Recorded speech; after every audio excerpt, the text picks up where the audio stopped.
Hello नमस्कार दोस्तों, स्वागत है आपका आज के मुख्य समाचारों में। यहाँ आपको देखने को मिलेगी सुबह से शाम तक की ताज़ा खबरें ब्रेकिंग न्यूज़ अपडेट के रूप में। तो दोस्तों, वीडियो शुरू करने से पहले आपसे एक छोटी सी रिक्वेस्ट है, अगर आपने हमारे यूट्यूब चैनल को सब्सक्राइब नहीं किया है तो सब्सक्राइब जरूर कीजिएगा। तो चलो दोस्तों, शुरू करते हैं आज के पहले मुख्य समाचार। कश्मीरी पंडितों को मारने वाला आतंकी ढेर। जम्मू कश्मीर के अवंतीपोरा में सुरक्षा बलों ने मार गिराया, उसके 2 साथी भी मारे गए। तो दोस्तों, जम्मू कश्मीर में पुलवामा के अवंतीपोरा में सुरक्षा बलों ने 3 आतंकियों को मार गिराया है। इनमें दोस्तों लश्कर का कमांडर मुख्तार भट्ट भी शामिल है, जो घाटी में कश्मीरी पंडितों और प्रवासियों पर अटैक कर रहा था। तो दोस्तों, उसके साथ पुलवामा का संकलेन मुश्ताक और पाकिस्तानी आतंकी मुशफिक भी मारा गया। वही दोस्तों, आपको बता दें कि सुरक्षा बलों ने आतंकियों के पास से भारी मात्रा में हथियार भी बरामद किए हैं। और दोस्तों, रिपोर्ट के मुताबिक यह आतंकी सुरक्षा बलों के शिविर में फिदायनी हमले की फिराक में थे। तो दोस्तों, आपको बता दें कि जम्मू कश्मीर पुलिस के मुताबिक मुख्तार अहमद भट्ट लश्कर ए तैयब से जुड़े द रेजिस्टेंस फ्रंट का कमांडर था। और दोस्तों, 18 अप्रैल को वह अपनी बुआ के घर जाने के नाम पर घर से निकला था और तब से वह लापता था। वही दोस्तों, जांच में सामने आया है कि वह TRF संगठन से जुड़ गया था और पुलवामा में सक्रिय था। इसी के साथ दोस्तों, चलते हैं आज के अगले मुख्य समाचार की ओर। दिल्ली एयरपोर्ट पर 3 करोड़ का सोना बरामद। पाउडर बनाकर बॉडी शेपर, बेल्ट और हैंडबैग में छिपाया था। 3 अरेस्ट। तो दोस्तों, दिल्ली के IGI एयरपोर्ट पर मंगलवार को करीब 3 करोड़ का सोना बरामद किया गया है।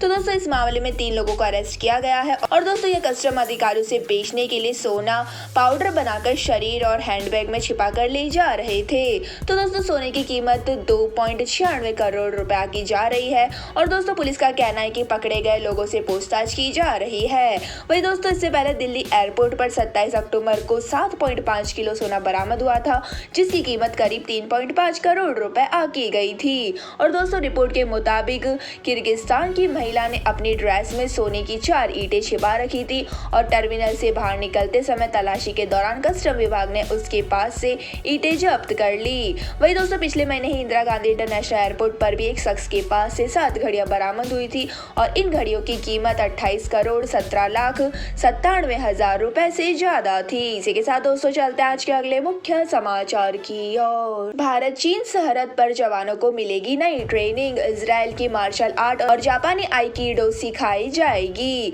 तो दोस्तों, भारत चीन सीमा की रखवाली अब ऐसे जवान करेंगे जो बिना हथियारों के भी मुकाबला करने में और सक्षम होंगे। तो दोस्तों, गलवान की घटना के बाद भारत तिब्बत सीमा पुलिस ने जवानों की ट्रेनिंग नए मॉड्यूल में शुरू कर दी है। तो दोस्तों, यह नए मॉड्यूल की ट्रेनिंग ITBP के कॉम्बेटेंट और नॉन कॉम्बेटेंट दोनों तरह के जवानों को दी जा रही है। तो दोस्तों, इसमें 20 नई तकनीकें जोड़ी गई है और जवानों को जूडो, कराटे के अलावा इजराइल मार्शल आर्ट और जापानी आइकिडो सिखाई गई है। तो दोस्तों, कार्व मागा में मुक्केबाजी और कुश्ती के हुनर भी सिखाए जा रहे हैं। वही दोस्तों, आपको बता दें कि LAC पर जवान बिना फायर आर्म्स के ही गश्त करते हैं और दोनों देशों के बीच एक दूसरे पर गोली न चलाने पर सहमति है। वही दोस्तों, आपको बता दें कि गलवान में हुई घटना में चीनी सैनिकों ने मध्ययुगीन हथियारों का इस्तेमाल किया था और इस झड़प में भारत के 20 जवान शहीद हुए थे। और दोस्तों, नई ट्रेनिंग भविष्य में इसी तरह के हालात को और बेहतर तरीके से सामना करने के लिए शुरू की जा रही है। इसी के साथ दोस्तों, चलते हैं आज के अगले मुख्य समाचार की ओर। चेन्नई में भारी बारिश से 2 लोगों की मौत। 30 साल बाद एक दिन में रिकॉर्ड बारिश दर्ज, 7 जिलों में स्कूल बंद। तो दोस्तों, चेन्नई और आसपास के इलाकों में मंगलवार को हुई रिकॉर्ड बारिश के चलते शहर के कई इलाकों में बाढ़ जैसे हालात हो गए हैं। तो दोस्तों, बारिश से जुड़े हादसों में 2 लोगों की मौत भी हो गई है। वही दोस्तों, उत्तरी चेन्नई में एक शख्स की करंट लगने से मौत हो गई, जबकि एक इमारत के नीचे दबने से महिला की जान चली गई है। वही दोस्तों, तमिलनाडु सरकार ने बुधवार को सुबह ऐलान किया है कि चेन्नई, तिरुवल्लूर और रानीपेट जिलों समेत 7 जिलों में स्कूल और कॉलेज बंद रहेंगे। वही दोस्तों, आपको बता दें कि बीते 30 साल में पहली बार 1 नवंबर को चेन्नई में इतनी बारिश हुई और वही पिछले 72 साल में यह तीसरी सबसे ज्यादा बारिश है। तो दोस्तों, क्षेत्रीय मौसम विभाग के मुताबिक मंगलवार सुबह 8:30 बजे तक के 24 घंटे के अंदर चेन्नई में 8 सेंटीमीटर और मौसम विभाग के मुताबिक चेन्नई में 1 नवंबर 1990 को 13 सेंटीमीटर बारिश हुई थी। इसी के साथ दोस्तों, चलते हैं आज के अगले मुख्य समाचार की ओर। MP के 6 जिलों में भूकंप, 3.9 तीव्रता के झटकों से हिली धरती, डिंडोरी रहा सेंटर।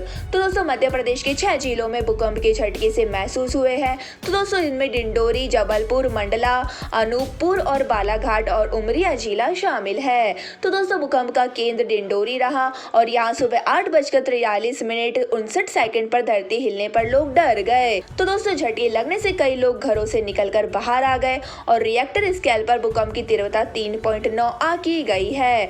तो दोस्तों इसका हाइपो सेंटर 10 किलोमीटर गहराई पर था। वही दोस्तों जबलपुर में भूकंप के झटके सबसे ज्यादा पाटन और रानी दुर्गावती समाधि स्थल के आसपास महसूस किए गए और इसके अलावा रांची में भी कुछ जगहों पर हलचल हुई है। तो दोस्तों रांची में रहने वाले राकेश विश्वकर्मा ने बताया कि वह सो रहे थे, तभी अचानक ऐसा महसूस हुआ जैसे बेड हिला हो और मैं उठकर बाहर गया तो देखा बहुत से लोग घर के बाहर निकल आए हैं। तो दोस्तों भूकंप करीब 8:44 पर आया था और भूकंप का केंद्र बिंदु जबलपुर से करीब 30 किलोमीटर दूर डिंडोरी जिले की ओर था। इसी के साथ दोस्तों चलते हैं आज के अगले मुख्य समाचार की ओर। भारत में ट्विटर के 52,000 अकाउंट बैन, व्हाट्सएप ने भी 26 लाख नंबर बंद किए। तो दोस्तों ट्विटर ने अपनी मंथली रिपोर्ट जारी की है और इसमें बताया कि देश में 52,141 अकाउंट बैन कर दिए गए हैं। तो दोस्तों कंपनी का कहना है कि इनमें चाइल्ड सेक्सुअल एब्यूज, न्यूडिटी और उससे जुड़ी पोस्ट की जा रही थी। और दोस्तों यह अकाउंट 26 अगस्त से 25 सितंबर के बीच बंद किए गए हैं।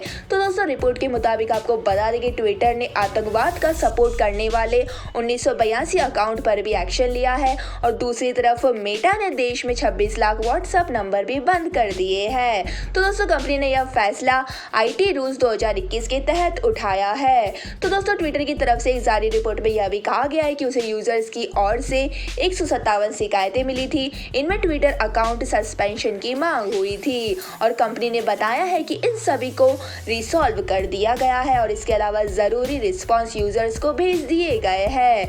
वही दोस्तों आपको जानकारी के लिए बता दें कि आईटी रूल 2021 के लागू होने के बाद उन सोशल मीडिया को हटाया गया जो हिंसक प्रवृत्ति के थे और साथ ही संवेदनशील मामले जैसे रेप और अन्य अपराधों की फोटो और वीडियो को ब्लर किया गया। इसके अलावा खतरनाक कंटेंट को हटाने में मदद मिली है। इसी के साथ दोस्तों चलते हैं आज के अगले मुख्य समाचार की ओर। समृद्धि की हैट्रिक, कारों की बिक्री 70% बढ़ी, जीएसटी कलेक्शन 1.5 लाख करोड़ के पार, मैन्युफैक्चरिंग में नई नौकरियां 33 महीने के रिकॉर्ड पर।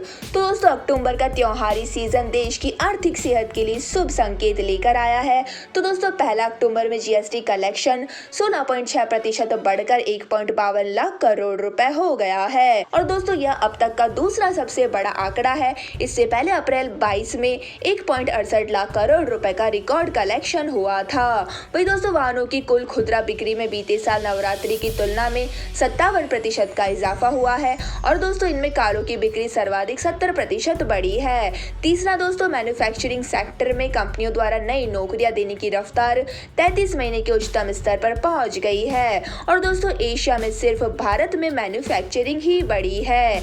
वही दोस्तों आपको जानकारी के लिए बता दें कि CMIE के मुताबिक देश में बेरोजगारी दर अक्टूबर में बढ़कर 7.77% पर पहुंच गई थी और यह सितंबर में 6.43% और अगस्त में 8.28% थी। तो दोस्तों गांव में बेरोजगारी दर करीब 3% से बढ़कर 8.04% तक पहुंच गई है। इसी के साथ दोस्तों चलते हैं आज के अगले मुख्य समाचार की ओर। हरियाणा सीएम की आदमपुर में चुनाव रैली, हंगामा करता युवक गिरफ्तार, एक नेता मंच से गिरा, खट्टर ने हुड्डा को दलित विरोधी बताया। तो दोस्तों हरियाणा में हिसार के आदमपुर उपचुनाव में चुनावी रैली करने पहुंचे सीएम मनोहर लाल खट्टर की रैली में हंगामा हो गया है। तो दोस्तों वहां एक युवक सीएम को महिला विरोध का बताने का पोस्टर लेकर घुस गया। तो दोस्तों युवक ब्रिजेंद्र निवासी खरेंटी जिले रोहतक का रहने वाला है और उसकी बहन मनदीप कौर को टोहाना में चलती रेल से फेंक दिया गया था। तो दोस्तों इस हत्याकांड में प्रशासन की कार्रवाई से नाराज और मांगों को लेकर उसने सीएम के खिलाफ नारेबाजी की और दोस्तों यह देख पुलिस ने उसे हिरासत में ले लिया है। तो दोस्तों इसी दौरान सीएम मनोहर लाल को सम्मानित करने के लिए एक हल लेकर जा रहे एक नेता मंच से गिर पड़े और इस दौरान रैली में सीएम ने भाजपा उम्मीदवार भव्य बिश्नोई के लिए वोट मांगे। तो दोस्तों सीएम ने आदमपुर की जनता की नब्ज पकड़ते हुए पूर्व सीएम भजन लाल की शान में खूब कसीदे पड़े हैं। तो दोस्तों सीएम ने कहा है कि 2005 में भजनलाल के सीएम बनने की राह में रोड़ा बने कांग्रेसी नेता भूपेंद्र हुड्डा पर भी खूब निशाने साधे और आदमपुर की जनता को पुराने किस्से भी सुना गए। वहीं दोस्तों कुमारी सैलजा और अशोक तंवर के बहाने पूर्व सीएम को दलित विरोधी बताया है। इसी के साथ दोस्तों चलते हैं आज के अगले मुख्य समाचार की ओर। मरम्मत ही मोरबी पुल टूटने की वजह, एल्यूमिनियम फ्लोर से वजन बढ़ा, पुराने तार टूट गए। तो दोस्तों मोरबी का सस्पेंशन ब्रिज हादसा उसकी नई फ्लोरिंग की वजह से हुआ था। तो दोस्तों रिनोवेशन के नाम पर ब्रिज में लगे लकड़ी के बेस को बदलकर एल्यूमिनियम की 4 लेयर वाली चादरें लगा दी गई थी। तो दोस्तों इससे पुल का वजन बेहद बढ़ गया था और दोस्तों पुरानी केबल्स भीड़ बढ़ने पर इस लोड को संभाल नहीं सकी और ब्रिज टूट गया। तो दोस्तों गुजरात पुलिस ने कोर्ट में हलफनामा दाखिल कर यह जानकारी दी है और दोस्तों मोरबी में 30 अक्टूबर की शाम को सस्पेंशन ब्रिज टूटने के मामले में पुलिस ने 9 लोगों को गिरफ्तार किया था। तो दोस्तों इन्हें मंगलवार को मोरबी के मजिस्ट्रियल कोर्ट में पेश किया गया है और सभी आरोपियों की रिमांड मांगने के लिए पुलिस ने अदालत में जो हलफनामा पेश किया है उसमें ब्रिज के वजन को ही उसके गिराने की वजह बताया है। तो दोस्तों इस घटना में अब तक 135 मौतों की पुष्टि हो चुकी है।